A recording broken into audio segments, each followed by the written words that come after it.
Today, I came to work. I asked for the votes, and they gave it to me. Ile Ise Aare Orilede Naijiria ló ti ṣe lálàyé wípé gbogbo ètò náà ni ó ti ń tò lọ́wọ́ lásìkò yìí lórí bí ààrẹ Bọ́lá Tinubu àti ààrẹ Donald Trump ó ti jọ ṣe ìpàdé pọ̀. Ile Ise Aare Orilede Naijiria náà ló ti gbé ọ̀rọ̀ jáde látẹnu ẹni tó jẹ́ olùbádámọ̀ràn àgbà èyùn fún ààrẹ orílẹ̀-èdè yìí lórí ọ̀rọ̀ tó ń lọ àti bí nǹkan ti ṣe rí. Daniel Buala òun náà ló sọ̀rọ̀ ọ̀hún di mímọ̀ lórí móhùnmáwòrán níbi tí wọ́n ti ṣe ìfọ̀rọ̀wánilẹ́nuwò pẹ̀lú rẹ̀.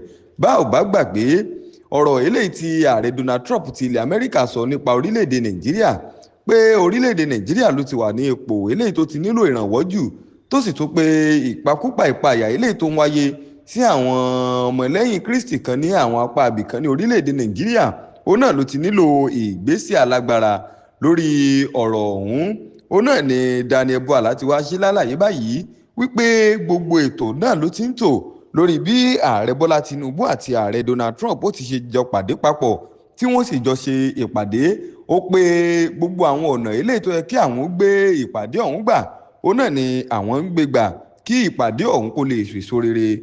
Ó tún ṣe lálàyé ó ní lára ọ̀nà eléyìí tí àwọn ń gbà òun náà ni bí àwọn ó ti mọ ibi tí ìpàdé ọ̀hún gan yóò ti wáyé, bóyá ní Aso Rock ní Ilé Ise Aare ní orílẹ̀-èdè wa Nàìjíríà àbí ilé funfun báláwo eléyìí tá a mọ̀ sí White House tí ń bẹ ní orílẹ̀-èdè Amẹ́ríkà. Òun náà ni ìpàdé ọ̀hún yóò ti wáyé.